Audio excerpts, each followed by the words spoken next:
I'm reminded every single day that I am an addict. I may not be addicted to alcohol or drugs anymore, but I'm addicted to other stuff. I'm addicted to food.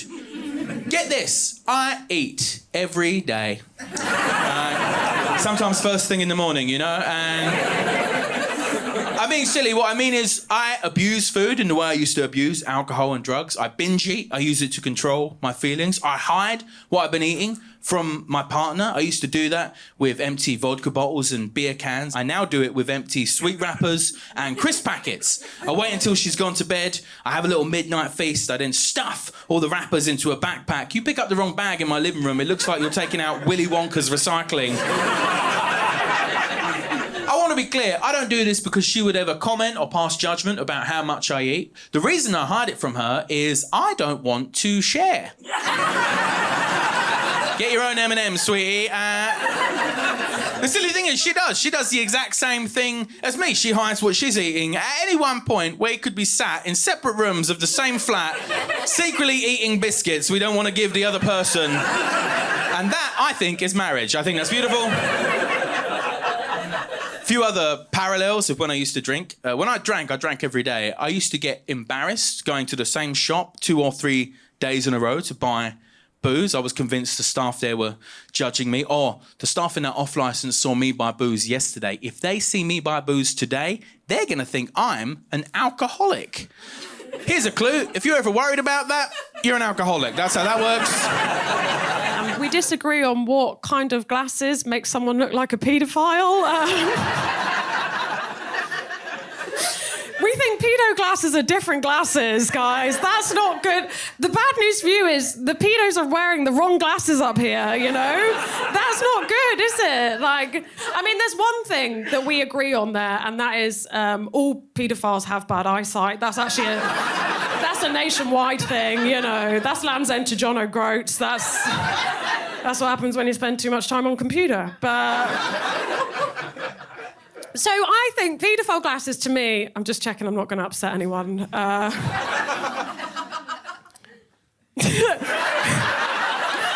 fine. To me, we're all legal in this room. To me, paedophile glasses are like, you know the Jeffrey Dahmer, like the wired bridge... Is Mark Jennings here? The paedophile glasses are the bridge Jeffrey Dahmer... Like, yeah, thank you, that's... Yeah. And like, but my boyfriend thinks that, like... He thinks that, like, little round glasses... He thinks that, like... Yeah, he just thinks that small, round... He thinks that my glasses are pedo glasses. What? Wrong. When he told me that, I was so confused. When he said I had pedo glasses, I thought he meant I could see paedophiles. I think I just got the blue light filter. I don't think I got that one. That's awful, isn't it? Like, imagine moving 600 miles for the love of your life. You put your glasses on in front of that person for the first time, which, by the way, is a vulnerable moment, changes how you look, right? Got quite a lot of glasses wearers in the house tonight. Got nothing to say on that. It changes how you look. You're putting your glasses on in front of them for the first time. There you go. Oh, no. You look up into the eyes of your lover, and they just go, pedo, like that. If you are a parent of young children, chances are you have already done or said the thing that will be the direct cause of your child's worst adult moment. And the best part is they won't even realise it's your fault. But you'll know. You'll be sitting there at the back of the courtroom, just shamefully watching the cross-examination. So tell us, again, in your own words, Zane, you took a shit in a mailbox and then punched a police horse? And your mum's at the back of the courtroom going, oh my God, it's because of that time I put curdled milk into his Fruit Loops and still made him eat them. It all makes sense now. Difficult being a parent. Don't envy that job. Do not envy it at all, you know? I mean, I grew up in a very loving home. Very loving parents. Never wanted for anything. Happy pants, hyper-coloured T-shirts, Ninja Turtles, Michael Bolton, etc. And yet it's very easy to blame your parents for your own dysfunction. Particularly if they're boomers. Oh my God! What's to be done with the boomers? Too many opinions, not enough computer literacy. They're all getting radicalised by Facebook. No more screen time for the boomers. Internet's a scary place for the best of us. They're all running around in their sensible polo shirts trying to figure it out. Get them out of there! I mean, I find it challenging. I'm sure we all do, you know? You wake up first thing in the morning and someone's like, oh, hey, what's your fully formed opinion on this incredibly complex social issue that you just learned about 5 minutes ago? Quick, type it into your phone so the rest of us can tell you to fuck off and die. The confidence of people on the internet is truly astonishing. Imagine the self-belief it takes to tell someone you've never met before that you hope they get fucked by a chainsaw. I mean, what a consequence-free life you must have led up until that point. The kid that jumped off the roof onto the trampoline and didn't break their arm. Oh my God, you're invincible. I bet one day you could be the Attorney General. I'm at a point where... Oh, get fucked, Sydney. I'm outraged at that essence. Why would she lie? Get fucked. We have to never forget that knowledge travels faster than the speed of self-righteousness. Like, your opinions are kind of worthless if they're unbendable over time, you know? You've got to be willing to change your opinions, learn new information, adapt, fucking keep step with the knowledge. You have to be more like the algorithms that absorb all of your online activity to the point where you just have to think about buying a yoga mat and one smashes through your kitchen window.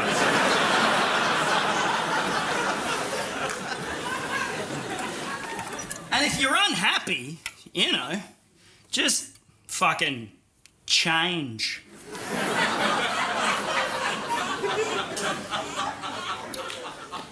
If you have the means to change. If you don't have the means to change, that's a terrible situation.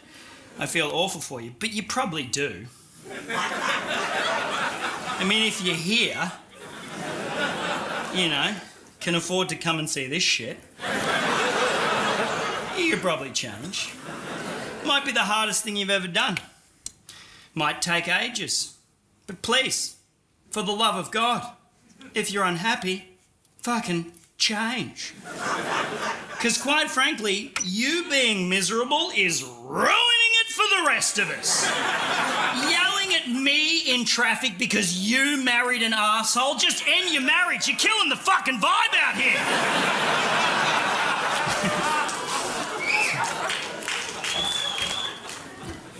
Geez, I can't wait till we retire so we can hate each other in a camper van instead. I've always wanted to yell at you in a camper van. Travelling only broadens your horizons if you're open to having your horizons broadened. Otherwise, you're just the same dickhead in a different deck chair. I will fuck the shit out of you. Well, let me tell you, due to a recent poo, that's not possible. What? No, I'm joking. No, that's a joke. I want sex.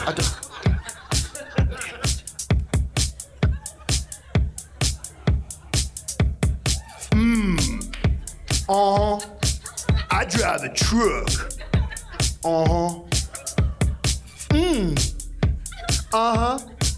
I drive a truck.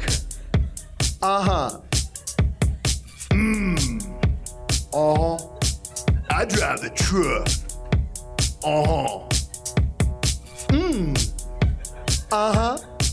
I drive a truck. I drive my truck in the night, I drive my truck in the day. My truck arrives at point B, my truck departs from point A. I drive a truck in the sky, I'll drive it onto a cloud. My truck can travel in time, it makes a bing bing sound. I drive a truck. I drive a truck. Well, my truck tastes like a licorice stick. My truck hauls wood, concrete, and brick. My truck can vroom at the speed of sound. My truck's got 18 wheels, they stay on the ground. Round down. That's right. I drive the truck. Woo! Oh yeah. That's right. I drive the truck. Yeah, you know I drive it all the time. I drive it in the sky. I drive it on a chocolate cake straight headed for your heart. When I drive my truck straight, I keep it straight down the line. It don't gravitate or deviate. My route is predefined. Goddamn! Whoa! I drive a truck! Woo! Oh yeah! Come on! I drive a truck, yeah! I keep my truck in my pocket when I want to drive it. I pull it out, blow it into the sky, and then I jump inside.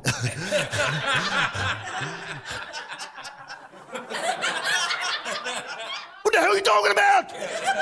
There's nothing in the pot, there's nothing in the pot, there's nothing in the sky! Yeah, it's up there, it's floating. You can... No, it's not! You're making a mockery of the trucker profession! Here I am going from point A to point B every day! You walk around as devil talking about chocolate, singing and dancing. Why are you so angry? Why am I so angry? You serious? Because every day I'm going here and I see you and you're walking, you don't even, because you're just so, because you're so goddamn free.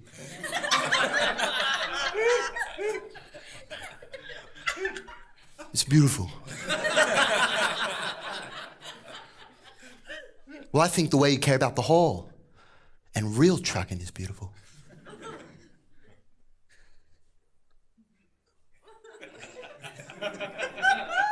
You do? Yeah.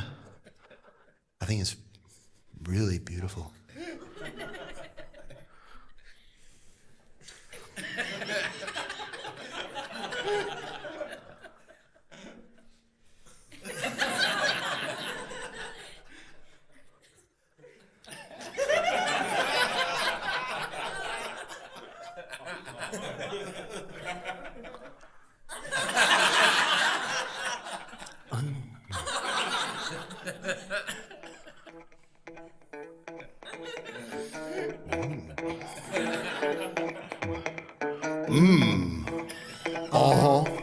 We drive a truck.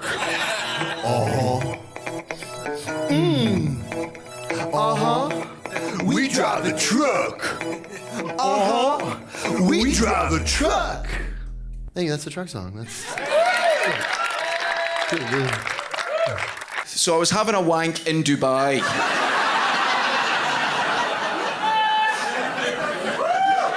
It's a good place to masturbate, and I was just outside having some lunch, lowered my cutlery and went, it's time. That's enough vitamin D, time for some vitamin me. And I went up to my room, right, and I sat at the side of the bed and I opened up my laptop to watch some gay porn, because I'm gay.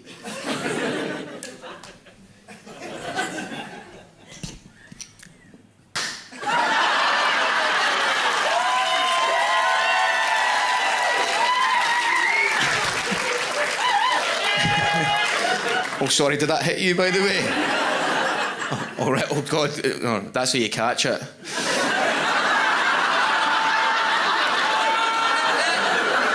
One bit of a party pop and like, cock.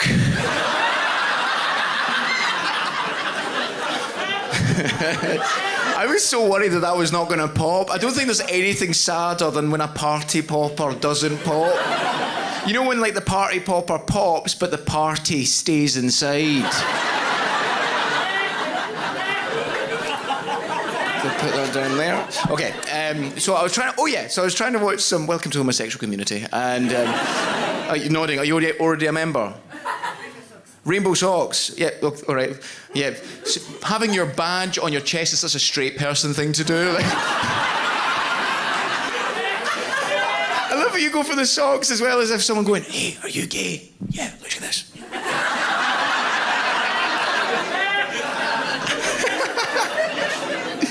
Good for you having the rainbow socks. Actually, who is gay? Oh, cool. Like 5 or 6 of us, cool. And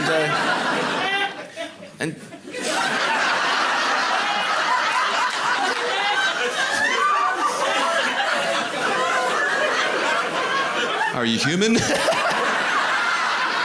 right.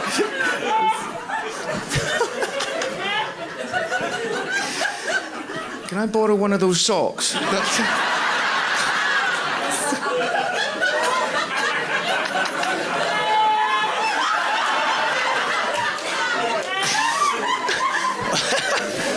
hope you've got tomorrow off. This might take a while.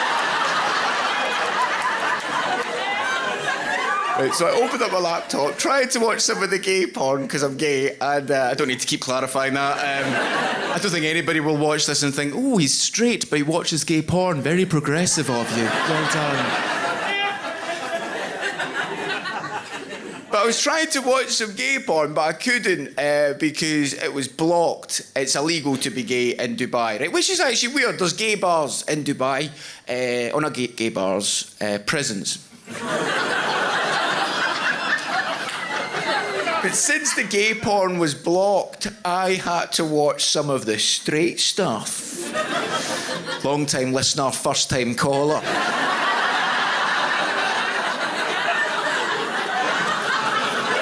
It's very weird watching straight porn as a gay Catholic. I was wanking and I was thinking, my dad would be so proud of me right now.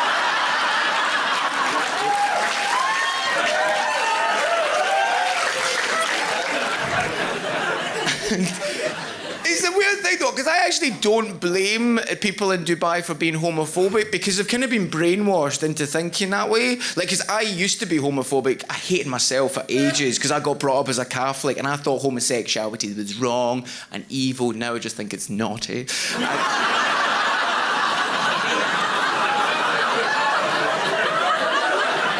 I think most gay people have that thing of getting over the initial shame of it. Like, my shame run deep, by the way, because I was so Catholic and so ashamed of who I was that I thought of going to a Pray the Gay Away camp. And I know, but you know what you think of Pray the Gay Away camps? It's weirdly a catchy name. The name sounds gay friendly, like, oh, you're going to pray the gay away? Not today, but okay.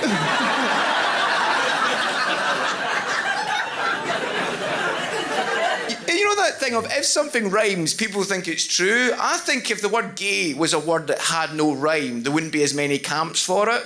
If the word gay was like a word like orange that has no rhyme, there wouldn't be as many camps. Also, if gay people were called orange people, we'll get more pride parades in Scotland and Northern Ireland.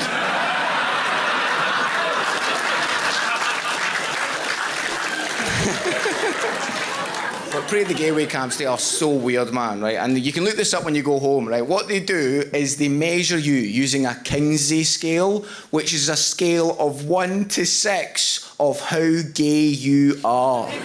It's like, who measures anything 1 to 6? It's either 1 to 5 or 1 to 10. What must have happened is, it was originally 1 to 5. And somebody's turned up. And they were just so gay. Oh my God, he's a 6. It truly is the number of the beast. Just some guy looking like an inflatable man outside of a car dealership. Like...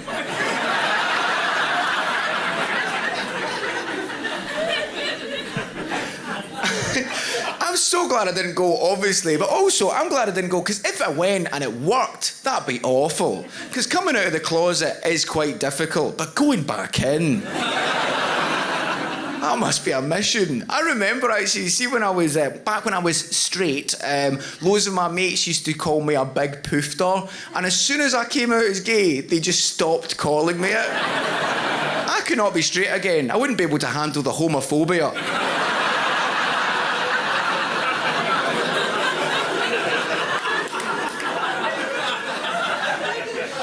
After the shame thing you get over, then you have gay people tend to have an identity crisis. The ones I know, I had an identity crisis. Basically, before I came out as gay, I was like, I have to be as straight acting as possible. Right? You know, that straight acting thing, right? And then as soon as I came out as gay, I was like, oh, I can be myself. And I was like, who am I? So then I went really far the other way and I tried to be camp. And I used to like go around with my wrists down. And I know I don't look camp, I just look ill. I did that for a while and I got to go to Disneyland for free, so it wasn't all bad. But nobody thought I was gay, right? So I started putting my bum out as well. That's my problem. If I was camp, I would just look like a dinosaur. Just walking down the road like that. Oh, there's a sail on.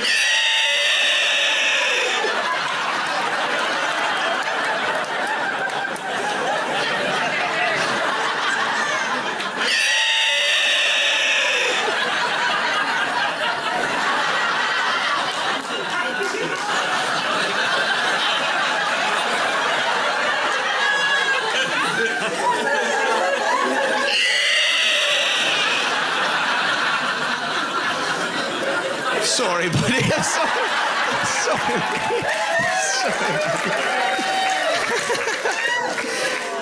Just going like that there. Stay still. His vision is based on movement.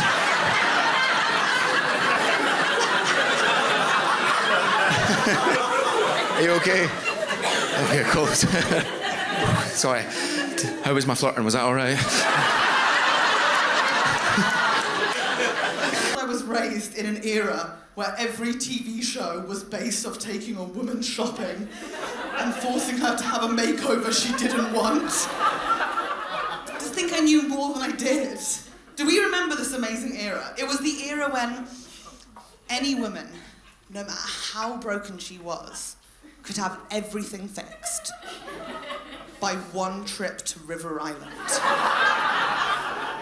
with Glanc. She'd arrive on screen and be like, so my partner left me and my house is on fire and I don't have a job and turns out I don't have a vagina anymore, so I'm fucking mad. And they'd be like, oh, yellow chunky waist belt? She'd be like, yes! Such a good time. It was the same era in Britain where every woman believed, and I say believed with no sense of irony, that if we ate 2 bowls of Special K twice a day for 2 weeks, we'd lose a jean size. Okay, that is actually the reason we don't have equal pay. It's because we don't deserve it. We're such dumb bitches. It's embarrassing at this point. I love makeover TV shows. I genuinely love them. Like, I miss them being on TV. We've only got a couple left. You know, my friend, she thinks the reason we don't have makeover TV shows anymore is because we don't need them. Because everyone is perfect just the way they are. That's like isn't that so nice? Like, I'm just dying saying it. Like, it's so cute. It's so cute. Like, you are perfect just the way you are. I love it. It's not true. I mean, I have a mirror. I can see myself. I have eyes. I can see all of you. We all need a makeover. And I'm not just saying that physically, of course not. I'm talking mentally. Of course you should always want to be a better version of yourself, a kinder person, a more generous person. You should always want that. It's just, I take it a little bit further. Sometimes try and become a different version of myself, a whole new person. I'd say I've been doing this since I was 14. Once a year since I was 14, I've wanted to be a new person so badly that I've just freaked out in the middle of the night and panicked and cut myself a fringe. I'm so aware I should say fringe. So much faster there. It's just like, and I love the tension. Also, come on, I'm 30, I have cut myself, but only for attention, so it's genuinely super chill. Do we know the fringe talking about. This is a very specific fringe. I am not talking about a fringe that you go to a salon and pay to get done. I am talking about the fringe that you cut for yourself at 2 a.m, listening to the entirety of the Les Mis soundtrack. You want to be a new person, but you don't want to put the effort in? Ha-ha! Fringe it is! I love this fringe. I still do it yearly, because I'm a moron. And I forget that I have naturally very curly hair. So I cut it in the middle of the night, like Miz is playing. My hair's wet. It's amazing. Just looking at myself like, Helen, you've done it.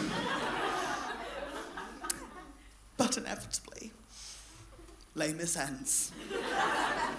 And my hair dries. And it bounces up into the maddest row of ringlets you have ever seen on a woman in your life. Which was fine, right? Back in the day, I clip it back, I'm Lizzie McGuire, I'm crushing the game. It's different now. Times have changed. There's rules to fringes. Like, the higher your fringe, the worse your mental health. It is such a clear sign things aren't going right. You have got to be so careful. I'm only doing it once a year because I have this vision in my head, this dream of like me with my new fringe, looking amazing, walking down the street, running into my ex-boyfriend, and him being like,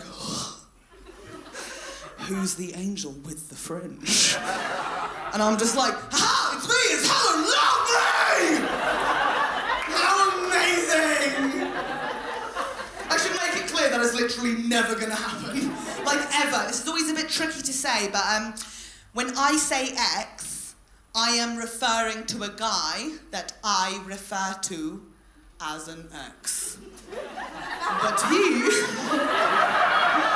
does not refer to me as an ex.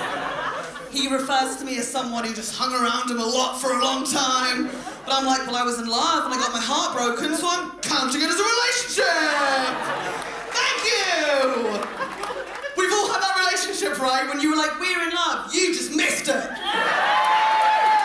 It's a tricky relationship to do.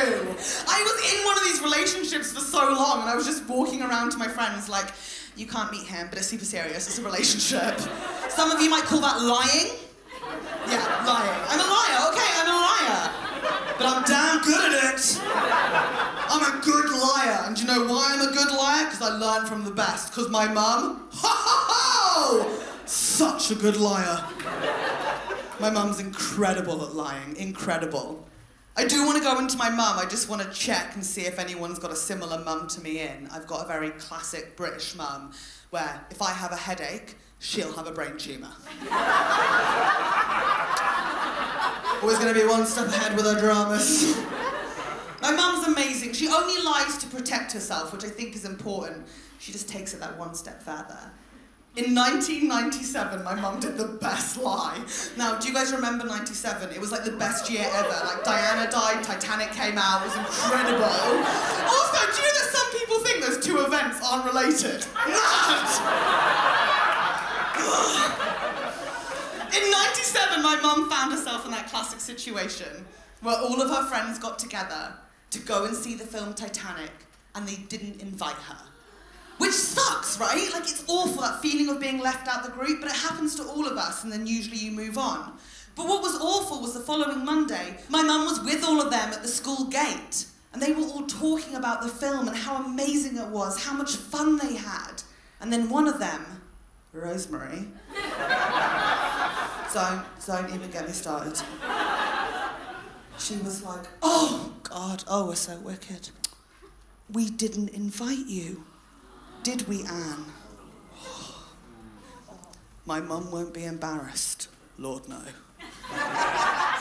She said, I was invited, I just didn't want to go. Good lie. Solid lie. Self-preservation. Leave it there. My mum is a creative. She kept going. My mum said she didn't want to see the film Titanic because it would bring back too many memories for her. Because in a past life, she was on the boat. Which is too strong a choice of a lie. A lie she sticks to this day. If I play Celine Dion, she's like, Helen, I will have a flashback. No, you won't! She's one of these people. Do we all know someone like this? Like, it's definitely mental illness, but it's early in the show, so we'll call it kooky. She's a bit of a kook. She's a crazy kook. Like, my mum's best friend is a woman she hired to be her clairvoyant. Whose name, by the way, is Trish. Look, I don't want to slag off any Trishes. I love a Trish in general. They're amazing. A Trish can do many things. Like, a Trish can get divorced, she can go Mallorca, she can have stepkids, she can have a chat show. A Trish can thrive. A Trish cannot speak to the other side. But my mum is in love with Trish, because Trish has told my mum, you are correct, Anne. You do have ghosts in your new build next to Fleet Service Station on the M3. Okay. And the reason, Anne, that you can tell they're there is because you have powers. Because you are, in fact, a witch. Okay. And now Trish needs to meet me and my little sister, because apparently the women in our family are in a lineage. A lineage of witches. Now, look, I don't want to argue with my mum and Trish. I have learnt, not a good idea. The curses. But I do agree. I agree with them slightly. Like, the women in our family, we're in a lineage. We're in a lineage of poor mental health, bad relationships with men, and oddly angled vaginas, 100%. But it's also like, screw it. If we're calling it witching, I'll join the coven. Hand me the hat! Bit of drama. I've got a dramatic mum. I know a lot of people think they have a dramatic parent, but I know my mum is the most dramatic. 'Cause when I was 6 years old, my mum decided, with no prior training in this field whatsoever, that she was going to run a drama school from our living room. All she did was change the family voicemail service from hello, you've reached the Bauer family to hello, you've reached the Bauer family and the Anne Bauer School of Drama. 'Tis a confident choice. Because she was teaching kids, like little 7-year-old kids, in our living room, whilst me and my dad and brother and sister were just on the other side of the door in the kitchen, looking at each other like, is this legal? Are we serious? Like, but we figured it was fine, right? She just needed a degree to teach kids. She needs a pashmina and a brooch, and she had both. Also, she's teaching 7-year-olds drama. It's a wonderful thing to teach them. You're teaching them play and confidence. Like, every 7-year-old around the world learning drama is being taught the same way, right? You get your group of 7-year-olds all together, like, come on, babies, blah, blah, blah. Like, let's do a scene. We'll do a fun little improv. Let's say it's your birthday, happy birthday, and everyone else, you're at the zoo, and you pick a different animal, and just lose your mind. Just have fun, play with it, and you walk around and look at all of them. What a fun scene. Should we do it? Let's do it. That is how you teach drama to kids.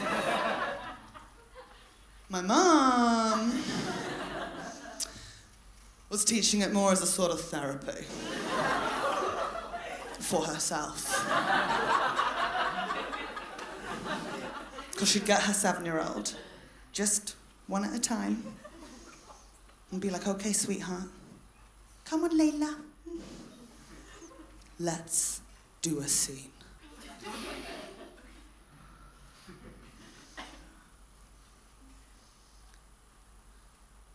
You're a middle-aged woman.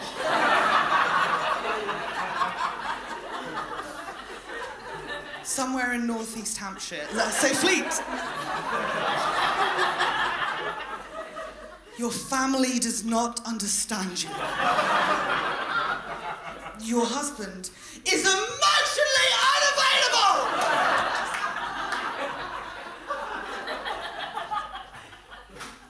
You have a migraine.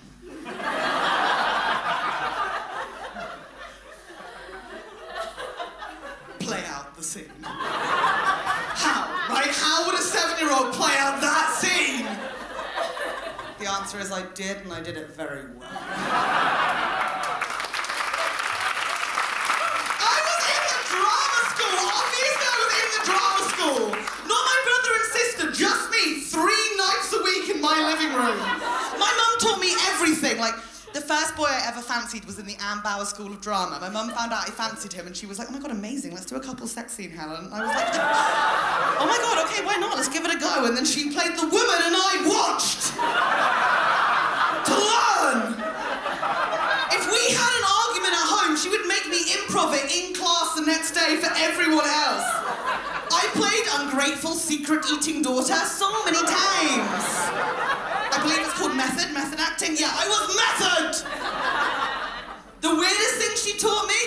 She taught me how to cry on cue. That was not a skill I needed. I was already crying the entire time. I mean, my mum died in the Titanic before I was born. I have genuinely been through so much. I'm just a crier. I'm an emotional woman, like, and I love crying. And when I say crying, I'm not talking about, like, a little cry, not like a baby bird cry. I had a friend. I have a friend, she once cried because she said her boyfriend loves her too much. Ah! Go fuck yourself! If you're gonna cry, you do it with some goddamn dignity. When I cry, I go for it. I do what's known as the life cry. Do you guys know the life cry? It's a cry when you cry about everything that's ever happened, everything that's gonna happen, everything that's happening in that moment. Even though technically nothing's ever happened, it's gonna happen, nothing's happening in that moment, but you're just like, oh my god. Cara. Life. I cry, you call your best friend, can we talk? She says yes, but you can't face it, so you hang up for the attention. Okay, some of you might know it as depression, like chronic depression. Interesting, okay. For anyone not getting this cry, I can best describe it as the cry where you really get the lyrics. To Jeff Buckley's Hallelujah. Even though it reflects our lives in no way. But you're just like, oh my fucking god. Shit. She tied him to the kitchen chair. She broke his throne. And she cut his hair. Oh my god. Did she give him a fringe?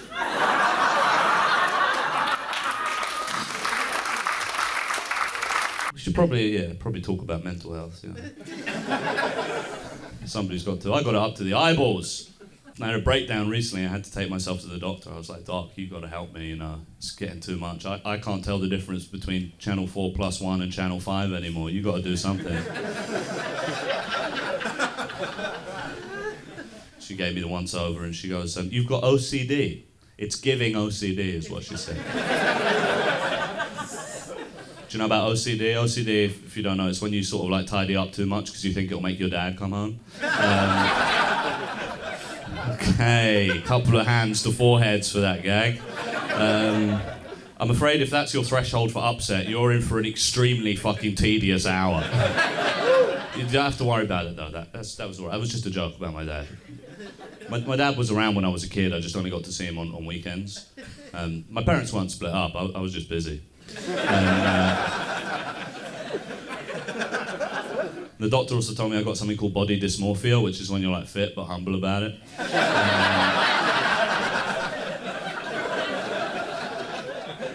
And it's kind of an awesome mental illness to have. Because all the other mental illnesses are like, yeah, I've got voices in my head, I can't tell the difference between what's real and what isn't. My mental illness is that I can't comprehend how gorgeous I truly am. It's a pretty nice one to have. It's my amygdala, did you know that? That's what it is. It's my amygdala, that's why... You know the amygdala? Yeah, well, it's right next door to the hippocampus. Best mates.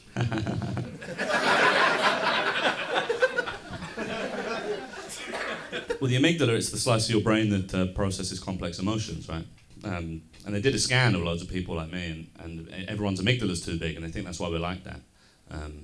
which is strange to me because it's the bit that does emotion. So you'd think it would be good if it was a bit big, but apparently it's a catastrophe. It's like, you know, you hear about those people whose tits are so big that they have a bad back. That's what's going on in my head. The love and punchlines bit of my brain is so fucking chesty that the suicide prevention bit has scoliosis. I'm a danger to myself and others because of my busty little minx of a brain.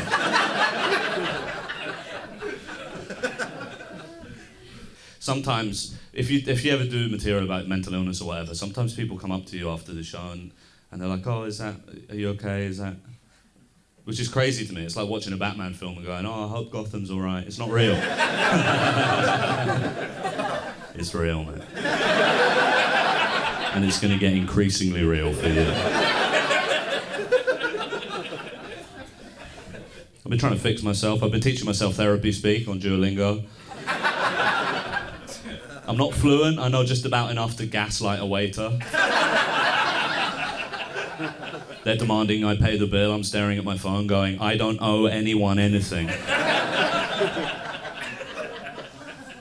Because the thing is, there's lots of mental health lingo floating around at the moment, and I don't speak it. You know, everyone's talking about mental health, but it's all in a very superficial way. You know, it's all aphorisms and platitudes and stuff.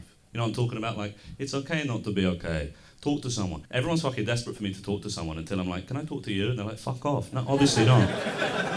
I'll genuinely kill you if you try and talk to me. Especially with OCD, because everybody thinks they know what they're in for with OCD. They're like, oh, you're sad because you can't stop washing your hands. Wrong. Every time I get an Uber, my mind is like, you should kiss the driver.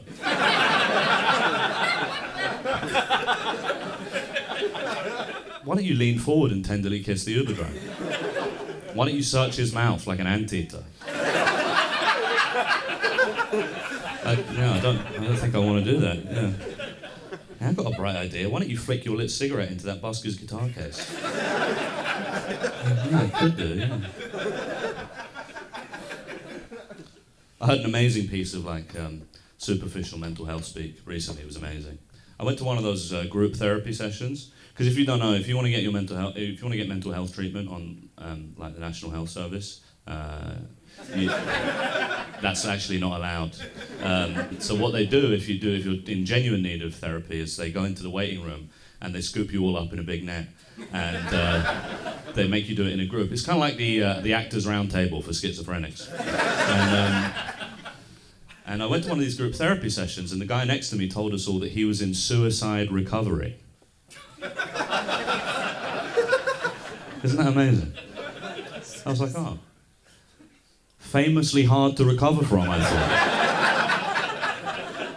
And here I thought that was sort of the whole promise of the thing. Kurt Cobain turning up to band practice 2 days late. Tape all round his head. No, I'm sorry, I'm sort of in recovery now, boys. Sorry about all that. I'm in recovery. I realised I had a fatal addiction to launching my head into space with a gun. And I'm in recovery from that. I'm very interested in that kind of, that instinct to use obscurative language. Here's an example. I was reading my local paper recently and there was an article about a man in my area who died in a car crash. You know, sad, I know people who died in car crashes, but it was quite confusing because the article didn't say that he died in the car crash. It said he passed away in the car crash. That can't be true. You know, so that's a misprint or maybe journalistic malpractice. I couldn't imagine a world where this guy had passed away in a car crash. As if he paused the car crash, lived a full and fruitful life, and then resumed it when he was at peace with the idea of being sent to the moon by a lorry. You remember that little submarine? None of them passed away, did they? You don't gently relinquish your hold on this mortal coil when your body is turned into a red cloud at the speed of light. There wasn't a quote from his widow that was like, yeah, my husband has passed away peacefully, surrounded by family, after a brief battle with a car.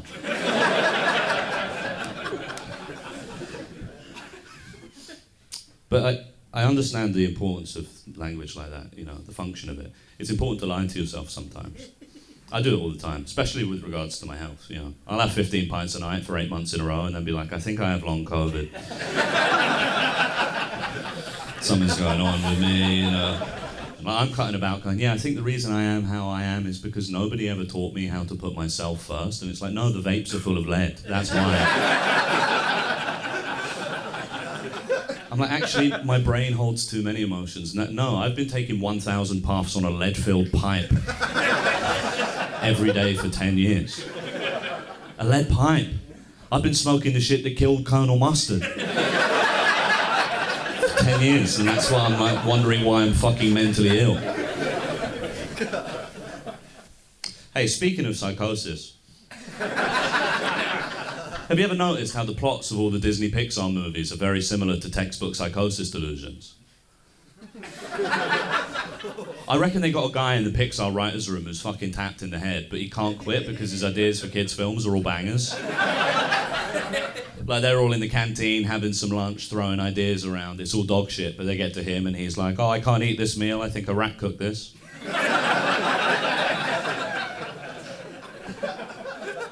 Say that again.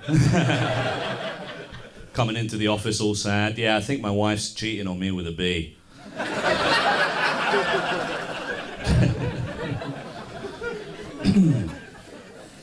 I'm thinking of, you know, everyone says that you've got to like upskill, like learn to code or something. I'm thinking of reskilling as a guide dog. Mainly for the uniform. You've seen those sexy little vests they got? Those slutty little harnesses they make guide dogs wear. I'd love one of those. You'd respect me if I was wearing one of those. An outfit that says, I'd love to stop and sniff your ass, but I'm on the job. I'm dedicated to my work. God, I'd be such a brilliant guide dog, you know. I'd be chatty like a cab driver. That would be like my thing. You know, like, it hooks me up to the lead, and I'm like, all right, boss, where are we going today? Don't worry, I'll be your eyes and ears. He's like, just eyes is fine. I love seeing a guide dog, because they're the embodiment of, like, dutiful solemnity. Do you know what I mean? They stick by their person through thick and thin. Other dogs, they try and distract them, play with them, have fun. Guide dogs not having it. Have you seen this? Other dogs do to guide dogs what we do to the guards outside Buckingham Palace. But they're like that. They're not having it. Do you not think it's a bit heartbreaking sometimes when you see a guide dog? Because what? They're like a Labrador or a Golden Retriever or something. That's what they are, right? Famously like the happiest looking dog. But a guide dog's got such a straight face. You're like, wow, you must take your job really seriously. Do you know what I mean? I understand it, because it's a hard job to have for a dog. It's a tough life being a guide dog. Your owner has the best stick in the world, but it's the one stick they're never going to throw. Imagine you're a dog and your owner has that stick and they never throw it. You'd be like, what the fuck is wrong with you? That's why they look so serious. Every day they wake up straight in their vest, look in the mirror and go, today's the day that thing goes flying. You believe it. I think mental health care has really gone downhill since the 1800s. Do you know what I mean? They used to put you in a big soft hotel with all your friends. Now you have to have like an emotional support animal, like a therapy pet, which is rubbish. It sucks. It's like, oh, you're suicidal. Would it help if we let you take a dog on the plane? Yeah. Yeah, I mean, I can't get myself out of bed in the mornings, but I'll try getting a dog through airport security. See if that helps somehow. But then experience in this magical world, it kills the cynic in all of us eventually, doesn't it? Well, I'm saying I got one of like a therapy pet and it changed my life. I got a therapy ant. That's right, I'm an ant mum. And but the government, they're going to take my ant away because the breed I have, it's called an American Ant XL. Size of this cunt, you would not believe. 8 seats he takes up on the plane. And the government, they're going to confiscate my ant because they say that my breed of ant is responsible for over 90% of cases of toddlers being stolen from a picnic. Can you believe that? Not my Brutus. You just have to get to know him. Like foaming at the mandibles. Yeah, I was on that airline Emirates. Yeah. And the seats recline the most furthest. Yeah, you didn't know that, but yeah. They have like a rich cornucopia of entrees, a veritable tapestry of mains, and a wide variety of desserts. Some of the widest selection of options on any modern aeronautical vessel. But when it comes to Emirates, the airline, your freedom drops dramatically when you land in the country. Like the sky to land ratio of freedom plummets dramatically when you land in Emirates. It's Shiraz in the sky, Sharia in Dubai. That's a bit of a limerick for the Irish people in the crowd.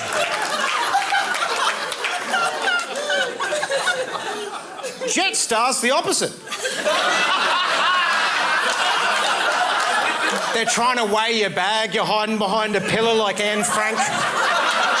Because your bag's a kilo over, only got $7 left.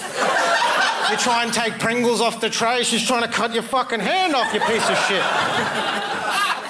But then you land and you can shoplift and it's fine, so that's cool. That's what we'd like to see and that'd be nice. God damn it. Nasty.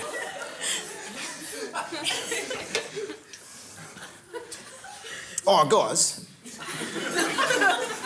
Imagine if there was a fantasy portal from another world and an elf came through right now. You'd be like, you don't belong in this realm. This is a clear realm violation. If an orc came through, you'd be like, I just saw your colleague from the Enchanted Forest, the elf. What's going on here? This is unbelievable. This bit goes for 7 hours, by the way, so it's going to make Lord of the Rings look like a fucking TikTok. But yeah, I hope you're familiar with folklore, but imagine if there's a fantasy portal and a dwarf came through. You'd be like, yeah, we've already got you. Visiting or returning, like you'd have to check, you know, like customs, like Form 2Qs, like you're a resident or you're a tourist, you know, we've got to... Fantasy authors are crazy. It's the only mythological character that's just a regular dude. Like a dwarf in Narnia is a dwarf in Redfern. There's no difference. Do you think a wizard's ever hanging out with a dwarf? They're just looking at a crystal ball. He's like, yeah, you know there's a parallel universe where you can get the disability pension? I mean, you don't have to slay dragons for gold. They'll just give it to you. So, like, you can teleport, baby. But my parents, they're always trying to get me to go to, like, Othello, King Lear, Hamlet. And I'm like, no, I'm good at it. I can just get the train and see some meth head have the most hectic conversation on loudspeaker of just Shakespearean levels of paranoia and drama. You tried to poison me, you dog. I trusted you and you turned your back on me just as I was down. He's holding a skull, reminds me of my dad. It's a possum skull from an electrical incident, but it's the same vibe. He's with one of the witches from Macbeth, just whispering shit in his ear, getting them all riled up. He did betray you, stab him. Instead of a cauldron, she's got a Yui boom, just blasting Skrillex on the quiet carriage, making everyone uncomfortable. Don't you worry, child. There's a guy headbutting a payphone. Why have you forsaken me? They should tap all payphones, record all the conversations and release it as an audio book called McMeth. Then maybe I could get some REM sleep. I haven't slept for 4 years. That's why this is happening.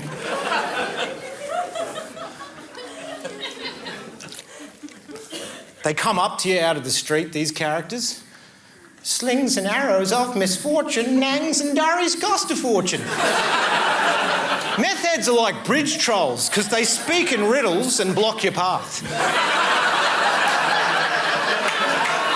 And if you don't solve them, you get hepatitis. They're like, you, me, and 3 hobgoblins stole Mr. Magoo's wand, yes? And you're trying to calculate the best response that's going to minimise the situation. You're like, maybe if I participate in his version of reality, he'll appreciate that and let me pass into the gentrified zone. So I can go to Fishbowl. You're like, yeah, I remember. He's like, wrong, motherfucker. God damn it. I dropped acid before this and I'm still trying to find it and people offer me acid oil. I'm like, I'm already tripping. You don't bring paprika to Sandeep's Curry Hut. It's spicy enough. Like, man, we glorify serial killers now. Eh? There's no segues here. You know, like, remember Ted Bundy? They got Zac Efron to play him. That's not right. Serial killing's the only crime where you get a glow up. When I got caught stealing a Yabby pump from Aldi,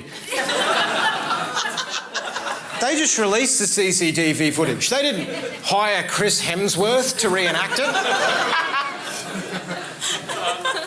And now they go into the origin story of these sick puppies. You know, they go right back on the backstory. They're like, yeah, he had a weird relationship with a frog when he was 6. So you start empathising with them. You're like, yeah, I get it, brother. If I had a weird relationship with a frog when I was 6, I'd also store my co-worker's torso in a barrel of acid and dissolve it. Jeffrey Dahmer's got a better chance of redemption than Ellen DeGeneres. That's the problem with Ellen. She didn't go far enough. She stopped her bullying. She should have cut him up into tiny pieces. Then people would visit her in prison and watch her dance through the plexiglass, just with the sticker-skewered heads swiveling around like a kebab spit. That's Ellen, my Ellen, baby. I love you. You're a monster. You're my monster. Voldemort's got a better chance of a comeback than the woman who created him. She who must not be named. Because I think it's better to dismember than misgender. You can't microdose evil. You've got to double drop. If you make a faux pas at a party, just eat everyone there. Because then they'll make a documentary about it. They'll be like, he was hangry. I don't know what noise that was, but I feel like a farmer whose animals are turning against him, but... Remember that movie?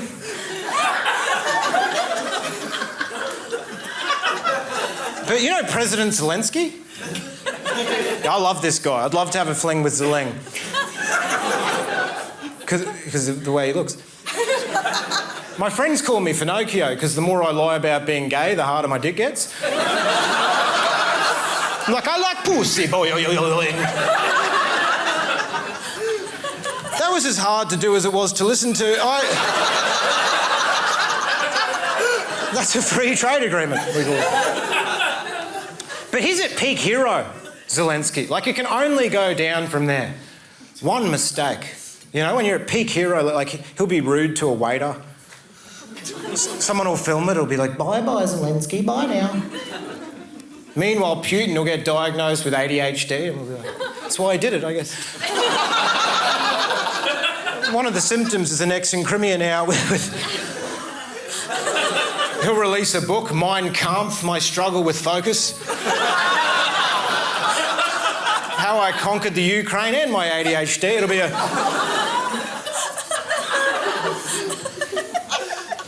I'm still trying to work out who the coward is in the coward punch thing. Because on the one hand, you've got a guy who's willing to risk it all. His reputation, a prison sentence, a job at Nando's, probably. All just to hit a stranger for absolutely no reason. And on the other hand, you've got a guy who dies from one punch. What a pussy. You know, like... Who Who's the coward in this situation? The guy who achieved what Mike Tyson couldn't? Or Humpty Dumpty head slumped on the sidewalk like a rag doll? I prefer when it was called a king hit, because it takes a king of a bloke to down another with one foul swoop. More like the brave cunt special punch, but yeah, I don't work in marketing, you're a consultant, let's make it happen. It's fun being called Vittorio Angelone doing stand-up. There's often a compere at comedy clubs and they welcome all the acts to the stage. And I do that job quite a lot. And I always take extra special care to make sure I pronounce everyone's name correctly. I think that's the kind thing to do. I'm not afforded the same kindness by my colleagues. They fuck it up so much that I've had to pre-record me welcoming me to the stage for the start of the show because I don't trust anyone anymore. Welcome to the stage, Vittorio Angelone. It's not that hard. One time a guy went, "Ladies and gentlemen, please welcome to the stage, Vittorio Angelone." Which isn't right. It's not my favorite. It's not my favorite. One time a guy went, "Ladies and gentlemen, please welcome to the stage, Vincenzo Alabaluzzi." Which isn't a name in any language. I Googled it, there's no Alabaluzzis anywhere. But neither of those are my favorite. My favorite is a guy who brought me to the stage, tried to pronounce my name, and gave up in the middle. Because he went, "Ladies and gentlemen, please welcome to the stage, Valentino, Which I thought was quite honest of him on some level. I kind of appreciated it.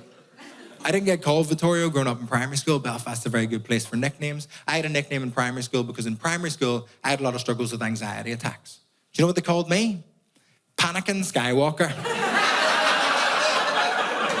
Which is just great bullying. You gotta respect it. That's top level work.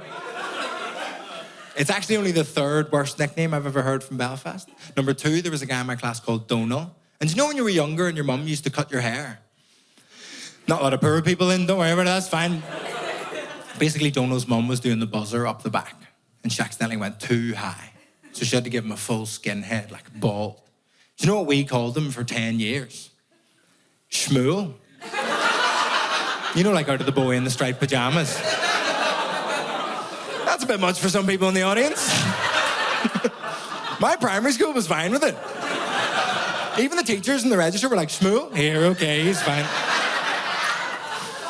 That's true, he's a dentist now. He puts the gold fillings into people's teeth.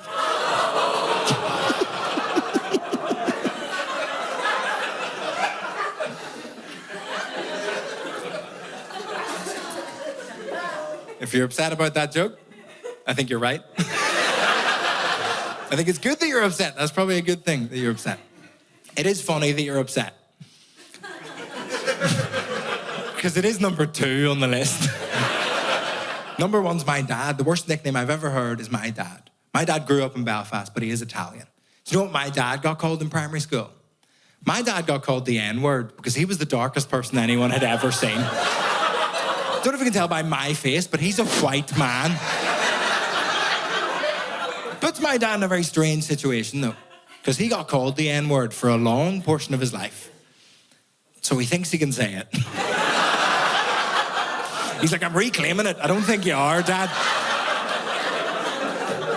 It's good you're laughing. All your dads think they can say it as well. At least mine has an excuse, you know?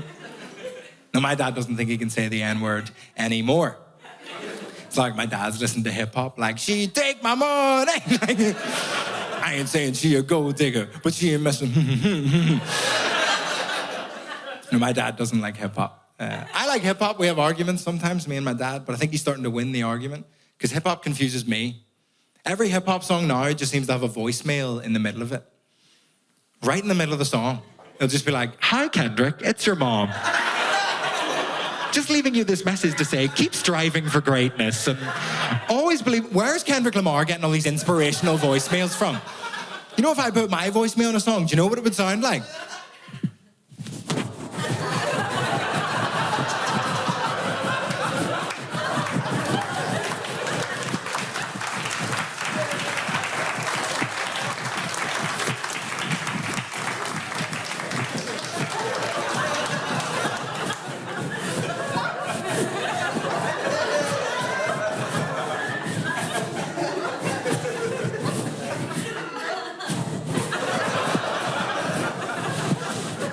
oh fuck, sorry. And that's all they ever are. You can't make hip-hop out of that, unfortunately. I do admire racists in Northern Ireland. It's good to have heroes, no? I just admire people that have tough jobs. That's a tough job. Being a racist in Northern Ireland, it's such a white place that they have nowhere to put their racism. So they saw my slightly tan dad and were like, that'll do, we're in, we're doing it. It's such a white... Northern Ireland is such a white place. And people don't believe me. It fucking is. It's... Just ask Liam Neeson. If you don't remember what I'm talking about, Liam Neeson, on TV, in an interview, decided to tell a little story. He told the story about how his friend had been assaulted by a black man in Northern Ireland. And in his very Liam Neeson way, he went, so I got a bat. And I walked through the streets of Northern Ireland for 2 weeks trying to find some black bastard to beat the shit out of. Liam Neeson tried to find a black guy to beat up for 2 weeks and couldn't. That's incredible. And he just ran out of racism. After 2 weeks, he was like, they're fine, I guess. Because he had no one to be racist to. And I think that's the solution to racism. Just get rid of them.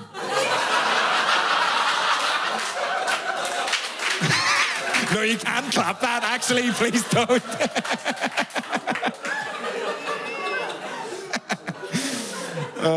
I'm very sorry.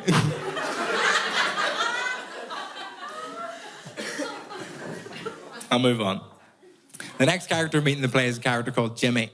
Jimmy's a very, very old guy, and he's very, very mad. And you know when someone's so old that they're insane? But everyone's like, nah, that's Jimmy. He's old. Just lets him away with it. Like all the people in this school are learning really, really cool stuff, like the Irish language and classics like Greek mythology. And Jimmy's just sat there in his rocking chair, steaming. And I swear to God, his first line in the play is, say if you had to have sex with one of the mythical goddesses, would it be Athena or Artemis? I was there like, surely Venus, she wouldn't have hairy legs.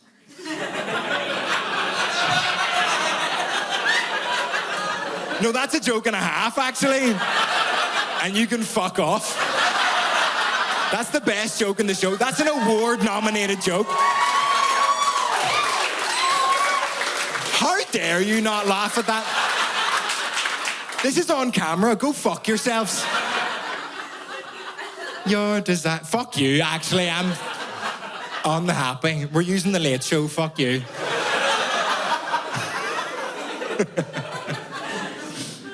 But I love mad old people. I love mad old people because I'm related to mad old people. All my grandparents are insane. The Italian ones, we call them Nonno and Nonna. And they're brilliant. They're wonderful people. But Nonna is clinically mad. Like, do you remember that Oscars thing? Where Will Smith got up, slapped Chris Rock in the face. Because Chris Rock was making fun of Jada Pinkett Smith for being bald as fuck. And people got very angry at Chris Rock. I saw them online. They were like, actually, she's got alopecia. And it's a very serious condition, and you shouldn't make jokes about it because it's called alopecia, and it's very serious. It's just tweets, but that's what they sound like in my head. That confused me. Because my uncle has alopecia, and we make fun of that guy all the time. He is bald, no eyebrows, no eyelashes, the baldest man in the world. And every time his name comes up in conversation, my nonna goes, lovely hair. Should I have to slap her? Is that the protocol?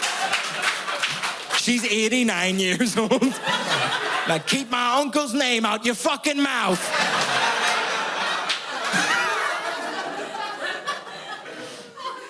But Nana's an incredible woman. She grew up in Italy until she was 13, then moved over to Ireland as a refugee on a boat all by herself. She moved over, she lived there for like 20 years, then moved over to Florida, ran a motel over there for like 30 years, and now lives back in West Belfast. So her accent is the maddest thing you've ever heard in your whole life. She's like, what's the crack? How's it going, buddy? I was around visiting her recently. It was nice, but she's got this real dark sense of humor. I was like, all right, Nana, how's it going? She was like, oh, Vittorio, have you lost weight? I was like, no, actually, I think I've put on a few pounds. And she went, yeah, I thought so. That's the Italian side. The Irish grandparents, they were called Betty and John, but everyone called John Pappy, so Betty and Pappy. And they passed away a few years ago, but towards the end, they were completely away with the fairies. Whereas my uncle would say they didn't know whether it was Tuesday or August. So we would help them out around the house. And I was around helping out with dinner one time, but I was only 17, so I wasn't doing proper dinner. I was just reheating leftovers in the microwave, right? And I'm in the kitchen, they're in the living room. I can't see them, but I can like call through to the living room where they're sat in their individual armchairs, like out of the opening sequence of Up. It's very nice. I'm in the kitchen, right? And I call through to Betty and Pappy. I go, Betty, do you want your dinner heated up in the microwave?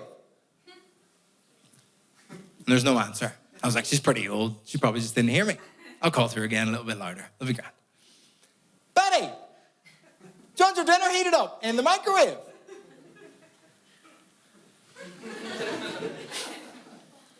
And there's no answer. And I started to get stressed because if she's dead, I'm in so much trouble. So I called through again, but like fucking loud. Like, Betty! Do you want your dinner heated up in the microwave? Please? And there was no answer.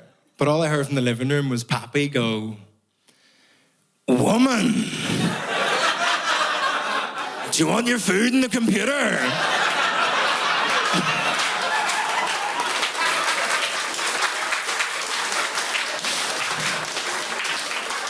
Which I think is the funniest thing anyone's ever said. I'm a professional comedian and I'm never gonna beat that. It's so annoying. That's the end of Act 1 of the play.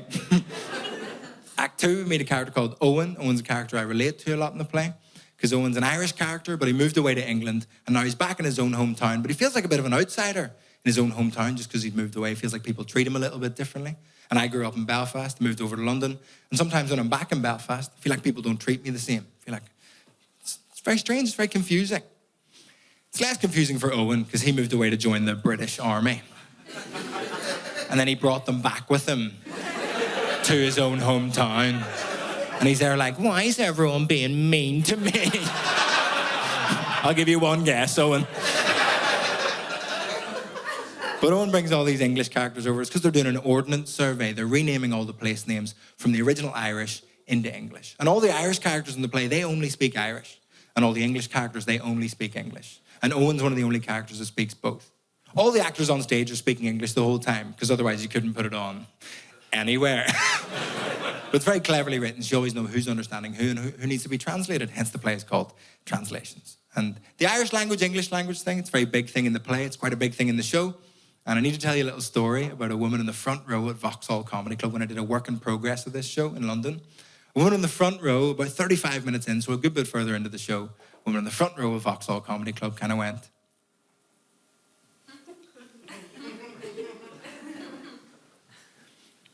which is worse than heckling, can we agree? Because if you heckle, you're being a dick. But if you put your hand up, it's like, can I be a dick, please? It's not polite. So I tried to just do the show around her and ignore her, but she had great defense. She was like Dennis Rodman. I was like locking me down for the game. So I was like, okay, what? How can I help? What's going on? And she goes, I didn't think that Irish was a language. Wait. I thought it was just an accent. Wait. Like Scottish. Where do you start with that? Because every word in that sentence is wrong. Actually, every word in that sentence is more wrong than the word that came before it. It's incredible. Because sometimes stand-up comedy is difficult. Sometimes you've had a bad day. You still have to come on stage, try and make people laugh. What about when 35 minutes into the show, you're consumed with fury? Took everything I had not to boot that woman in the face.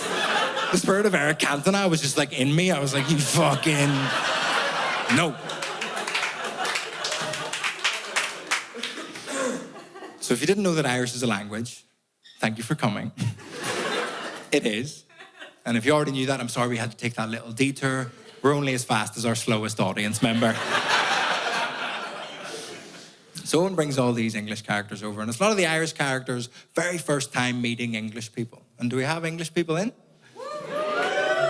Slightly too enthusiastic, that's okay. It's also a tricky thing to ask in Liverpool, because some of you are like, no.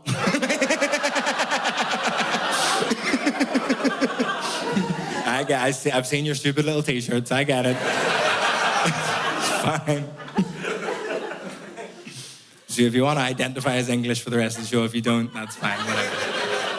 The thing is, the problem with English people... Recently moved into a 2-bedroom flat. Share it with 45 strangers. Give us a cheer if you are a homeowner. Woo, yeah, nice, yeah. Put your hand up, why not? You've already won, lad. Put 2 up. His life's just a roller coaster going up.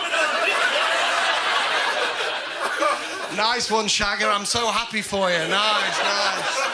You like cooking in the house that you own? Yeah, of course you do. All that space. So much space they've got to put an island in the middle of that kitchen. God forbid. They've got to swim from one length of the room to the other to get their cutlery. Now let's get a mass of land, catch our breath, see where we're at. You like listening to music when you cook, don't you, homeowners? I know that. I've seen you. Yeah. Something smug like 6 music. Tapping away on your pots and pans. The Cruze, is it? Oh, my kettle matches my toaster. I'll kill you. I told you that already. I'm going to wear your skin. My face is going to match your face. But sorry, I won't kill him after the show. Well, I've never killed anyone. Just that we can't cook on our own in a house share, can we? I've never cooked alone in my entire life. God knows I try. I get in there about 2 o'clock in the morning. Find the non-stick pan with the most non-stick left on top of it. Wipe away the dust of the previous meal. As soon as I light that hob, all my housemates come out of the woodwork. All of us cooking at the same time. We look like a DJ crew. Why are we cooking at the same time? We own 1 spatula. The housemate's doing the pasta with a bread knife. All right, yeah. Explains what happens to all the non-stick then, doesn't it? Now I've got a non-stick bread knife, which is a shame because I want to stick it in your throat. Pour everything through the 1 sieve. Fight over the 1 dinner plate. Miss out on that, you're eating out of a stolen Beavertown glass. Gotta get your Huel somehow, haven't you? Got some Huel boys in tonight? Yeah! Of course they are, look at that. Listen to that boy! He doesn't have time to chew, he's too busy talking over women.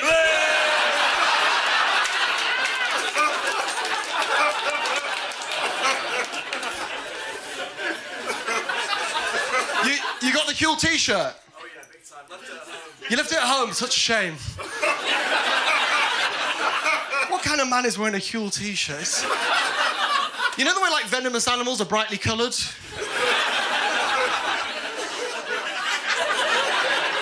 It's nature's way of telling you that man's a predator.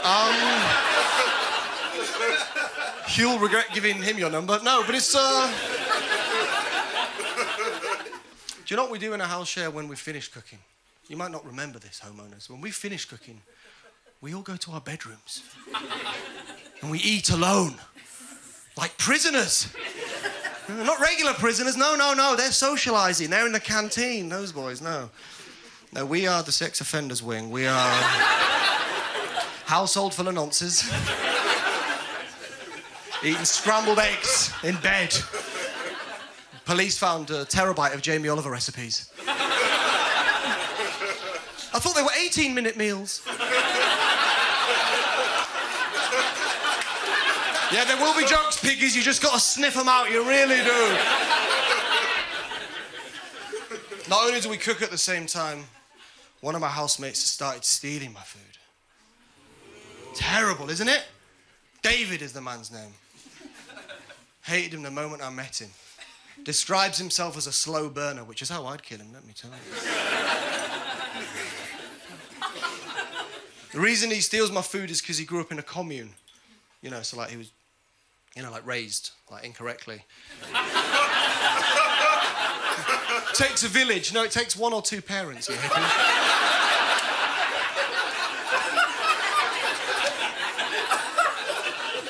You know, so stealing is just part of his culture. You know, but it's not part of mine, despite being from the north. So I confronted him about it. I said, David, lad, someone's been eating all of my risotto. Yeah, we've got that in the north. I said, someone's been eating my risotto, and he said, don't you mean our risotto? So I coughed in our mouth. Share and share alike, Shagger. Been through a lot together, me and David. He caught COVID just after me. Weird how the world works sometimes, isn't it? Trying to enjoy the flat share, because, you know, despite the injustice, that's the worst thing, don't you think? The injustice of the property market? Yeah, I agree. Just for those at the back, this man does not have a gun to his head. Absolutely. I've never voted Tory in my entire life. What do you do for a living? I work for an insurance company. One of the good guys! I hate the injustice of it all. We found out recently our landlady owns 8 houses. I know! Isn't that terrible to think if she was a landlord, she'd own 12? How many ceilings must she own before she can break through the glass ones? Trying to get a fundraiser going for the old girl. I've raised 600 quid by leaving a bit of blue tack on the wall. It's all you can do.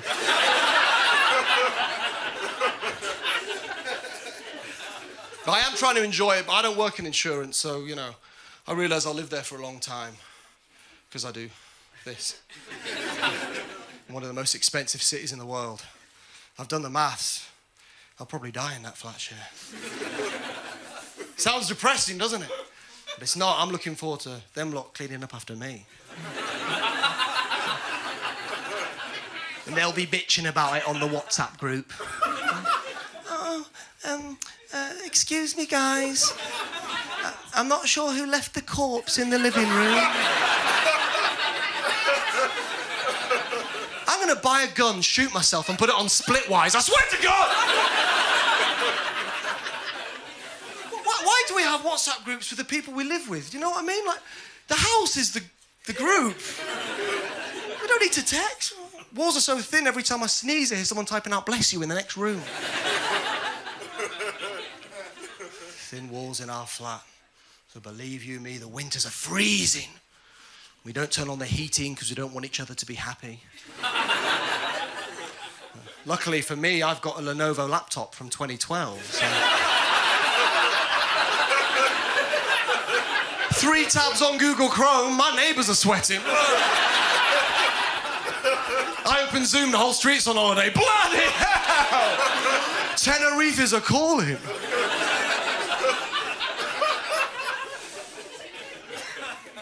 But like I said, I'm not from this beautiful part of the world. I'm from the north and from a little town called Scarborough.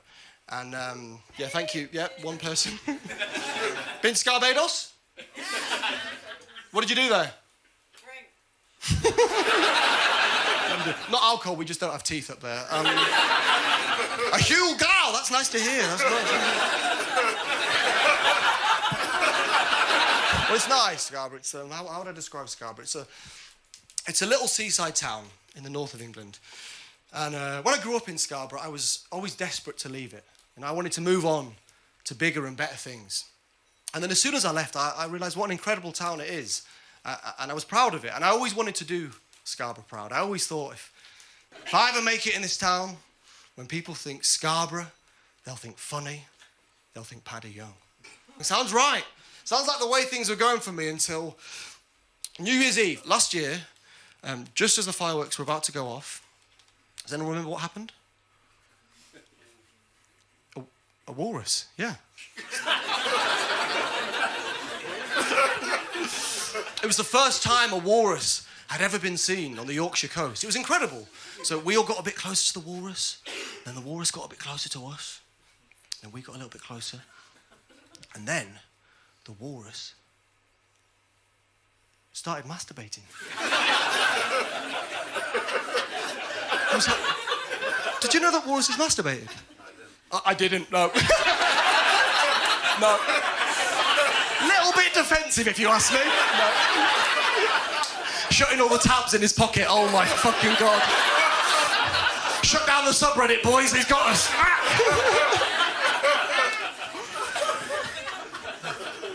Well, I didn't know that they masturbated either.